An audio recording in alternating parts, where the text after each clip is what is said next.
A very warm welcome to the final symposium of the MIRRA Plus project, Memory, Identity, Rights in Records and Access. So I'm Elizabeth Shepherd, an academic in the Department of Information Studies at UCL, where I'm Professor of Archives and Records Management. I've been the lead researcher on the MIRRA project over the past 4 years, and I and my colleagues are delighted to welcome you today to present some of the findings and discuss issues which have emerged during the most recent phase of the MIRRA project. So we've split the symposium into 2 parts, today and tomorrow, given that we are meeting virtually rather than in person. And what we hope to do over the 2 days is to present the results of the project to you with some presentations and discussion on issues which arose during the project. If you are on social media, the hashtag is MIRRA, #MIRRA, and our Twitter handle is @MIRRA Project, and they're on the slide there in front of you. So the team working on MIRRA Plus comprises academics from University College London, so that's myself, my colleagues Anna Sexton, Pete Williams and Elizabeth Lomas. Some colleagues from our commercial partners, OLM Systems, Mark Denton, Tanya Marchant and Laura Donoghue. Our care experienced co-researchers from the first MIRRA project, many of whom have continued to work with us and some of whom you'll hear from this morning. And we were supported by our advisory board. The project was funded by the Arts and Humanities Research Council. So if you do have any questions, please do write them in the chat as we go along, and we'll try to pick them up in the discussion sessions and in the final session of this morning. There will be a short chance to put questions to our speaker panels on each topic in the plenary sessions, and the chair will organise those. And in addition, we'll split into smaller groups to enable more individual discussions using Padlet to capture your thoughts from those parallel sessions at the end of each panel, or end of most of the panels. But we'll lead you through all that when we get to that point, so don't worry about it. And we'll also try to take a short break after each panel. There are over 80,000 children and young people in care in England today, living either with foster parents, in residential homes or kinship care.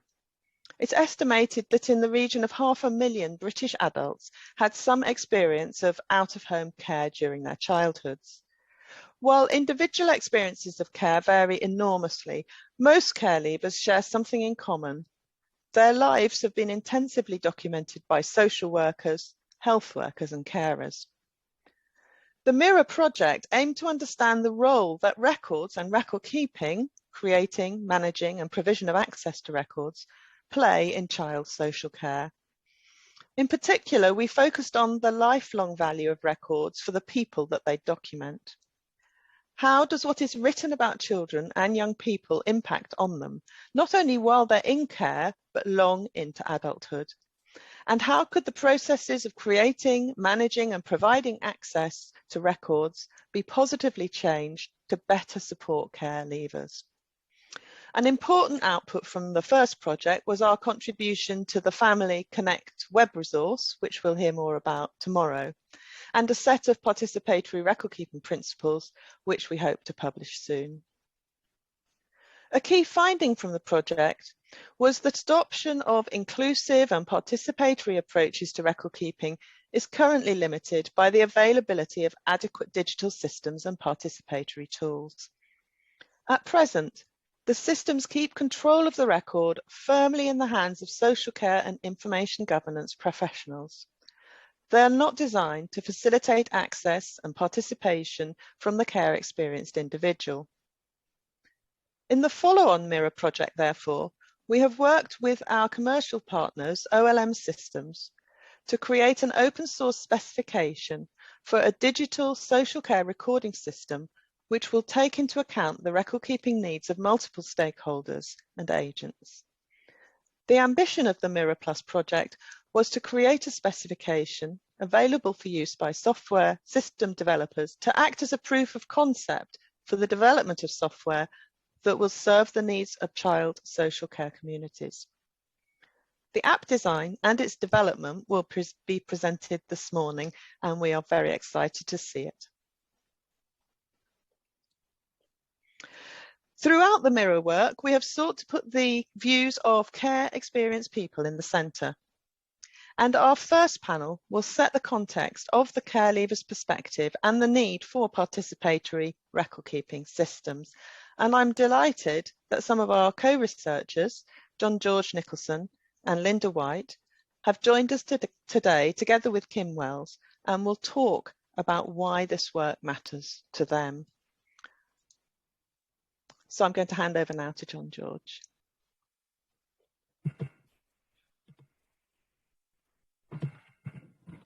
Hi everybody, my name's John George Nicholson.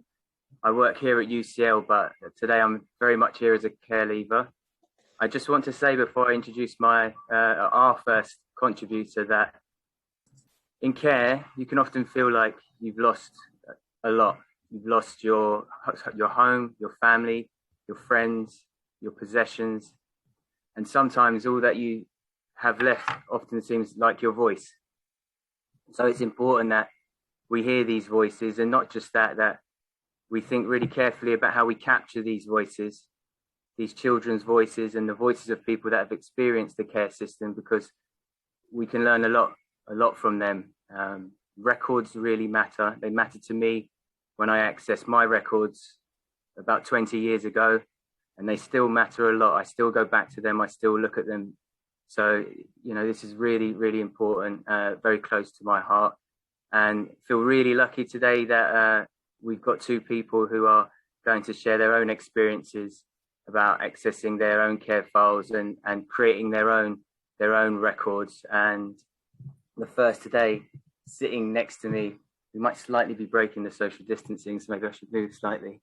The first is Linda Whyte, who's a care leaver who has been working on the MIRRA project since the very, very beginning as an expert researcher by her experience, and it's really lovely that she's here today. And I'll swivel my screen.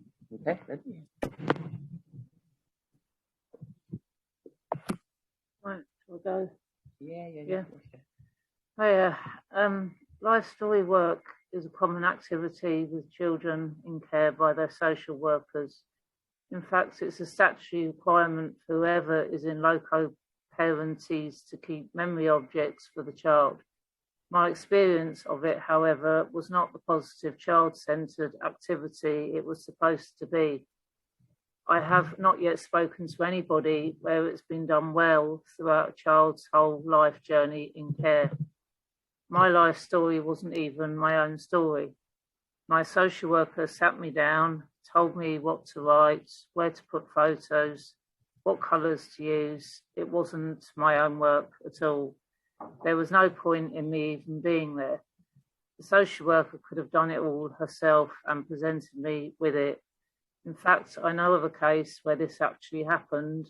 The social worker came in one morning and presented the young person in care with a booklet and said, "Here, this is your life story work." I used to dread the social worker coming. One problem is, at least at the time, it did not seem to me as if social worker were trained in child development or how to deal with young children, and especially those with a fractured, traumatic past. Had the activity been undertaken to help understand that, it would have been fine, but it did not seem to be. In fact, it added to my trauma and left me feeling powerless without a voice, which is what kids often feel in care. In my view, it shouldn't be called work at all. This has too many associations with school. The last thing we want to do after a day at school is to come back and do more work. Maybe they could just say, "Let's do something on your life story." After those experiences, I wasn't even given the life story book. It formed part of my care record and so stayed with the local authority. I didn't see it for years afterwards. When I read my file, it contained many derogative phrases and very negative use of language. From talking to other people, this seems to have been very common in the 1970s and 80s. I wish someone had warned me about this, as I took it very personally. There is also an assumption that if you have contact with your natural parents, they can answer your questions. This is not always the case. My mum's memories of things were very muddled because of all she'd gone through. Also, sadly, Mum died in April suddenly of this year. I'm finding her death very hard. I am also having to deal with the fact that now she's gone, I have no family members I feel I can share memories with. I did try with my brother recently with recent photos, but he just wasn't interested. It was just a job to get done. Life story activities could be far more creative, a memory box full of photos, invitations and other objects perhaps, or it could actually be having trips to significant places. Also, it needs to be undertaken with foster carers or whoever looks after the child. That way they could capture the day-to-day experiences better. However, this will only work if you get on with the people who are caring for you. Also, the quality of life story activities depends on the relationship between the child and the social worker. At the children's home where I went, my new social worker tried to pick it up and was much better. However, the first one was so bad that the damage was done, so I just couldn't engage. If it was undertaken in a child-centred manner and regarded as the property of the child and done well throughout a child's whole life journey in care, we may not feel so much need for our files as we would have a lot of the information already.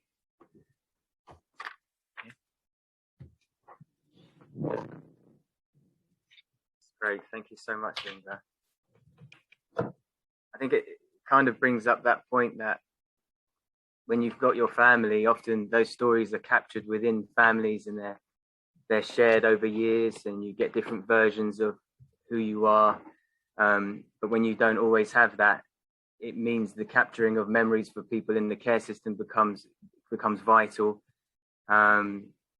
And we'll come on later today to talk more about how creatively and collaboratively we can do that. But it gives me great pleasure to introduce our second guest, which we'll now hear from Kim Wells, who is a youth participation team manager at the Youth Advocacy Project, which is provided by Brighton and Hove City Council.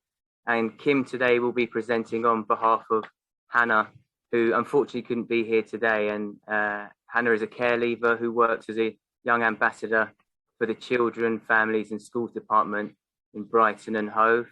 And Hannah's recently accessed her own care records and really keen to use her own experience to help improve the process of accessing care records for other care experienced people. So a massive thank you. I know she's not here today, Hannah, but thank you so much, Kim, for speaking on her behalf, and I'll hand over to you. Thank you.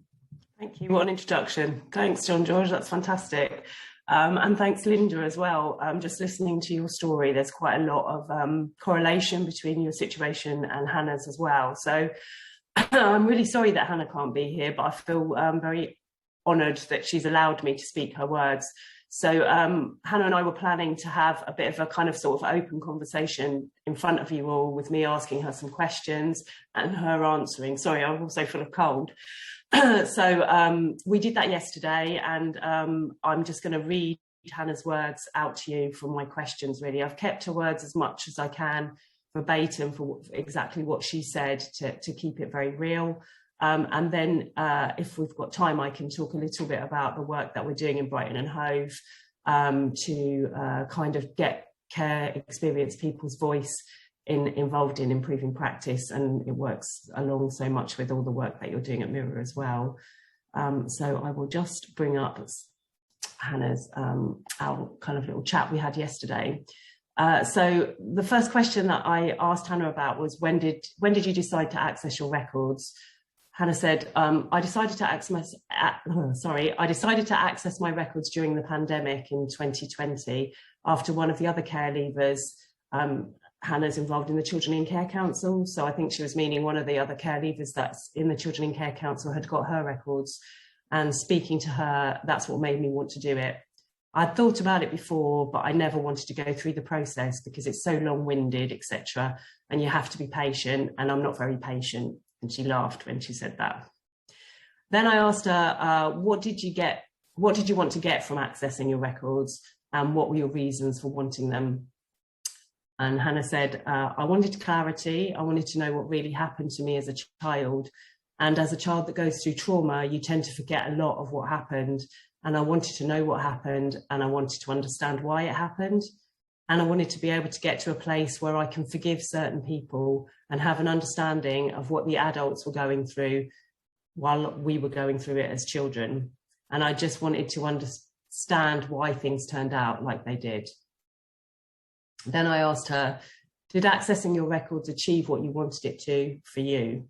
And she said, not right now. It's probably worth giving some context. Hannah accessed her records, I think probably about 6 months ago. And in the last 6 months, she's had quite a significant family bereavement that's had a real impact on her accessing her records. So I think she's sort of dipped in and out of them.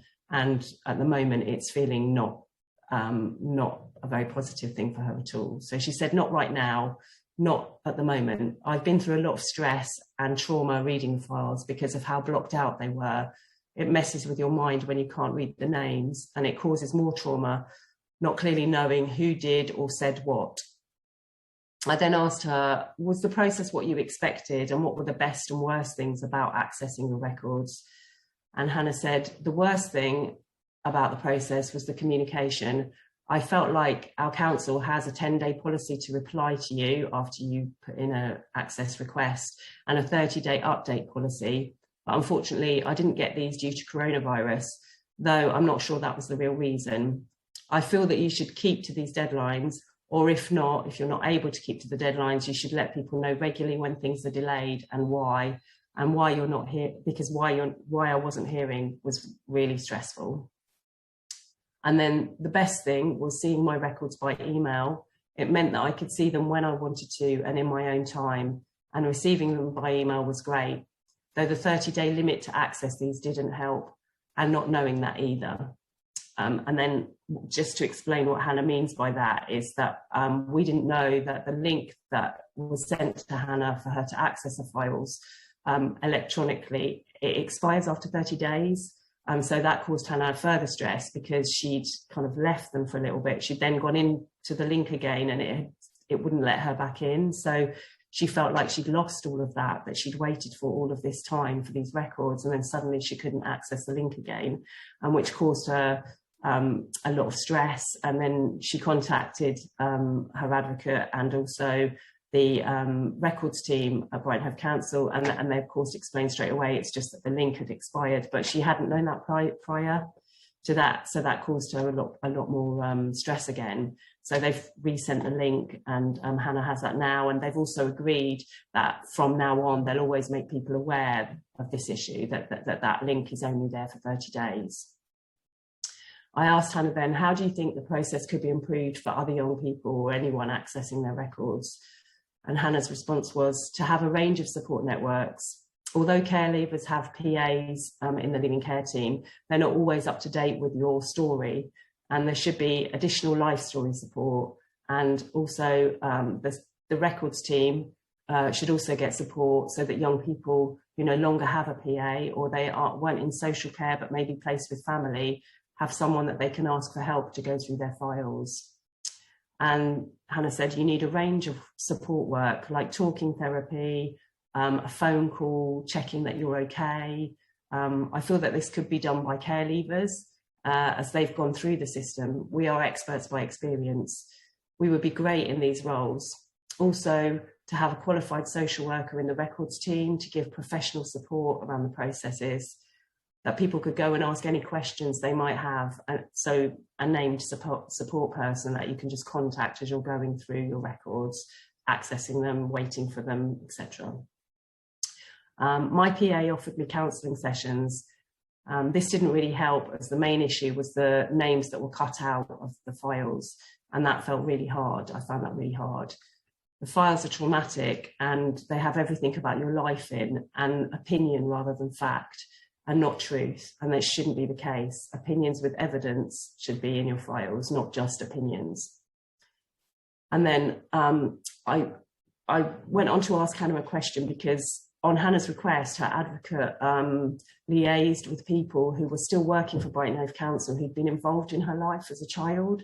So we were very fortunate that the social work manager who was involved in her case when she was a child is still in Brighton, working for Brighton Hove Council in a different role, and also the IRO that she had was still existing as well in Brighton Hove Council, still working. So her advocate asked both of them if they would be prepared to meet with Hannah to talk about her records and talk about her experiences and why the records were written in such a way. And I asked Hannah, had that process been helpful? And this was her response.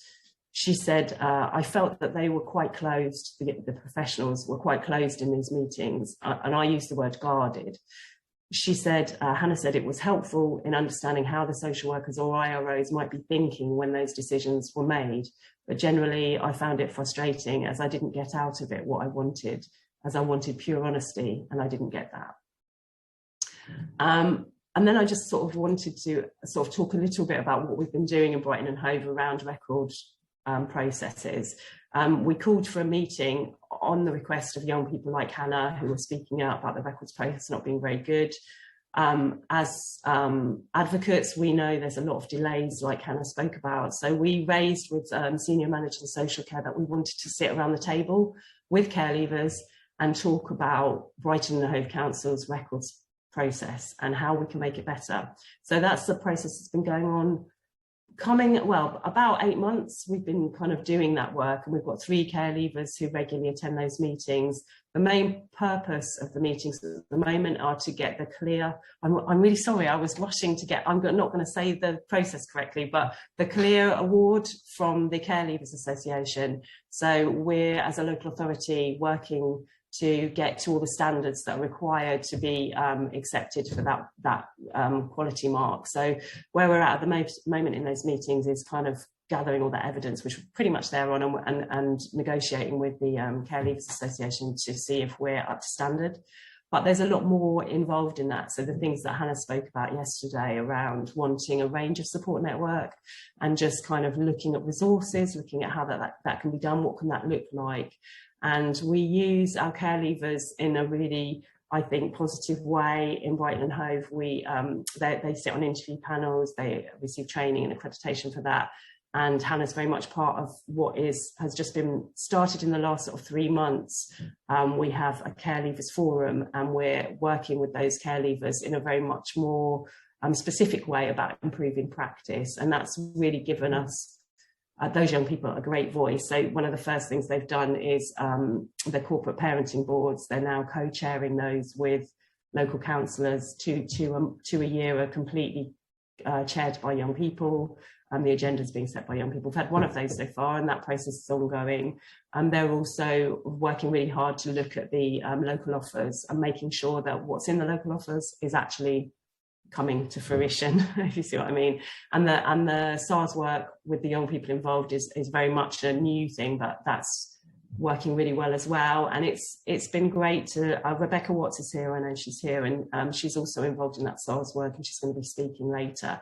But I think it's we're on a long journey, the beginnings of a long journey, which is really encouraging. We're very lucky that we've got good counsellors who are really interested in hearing the voice of young people.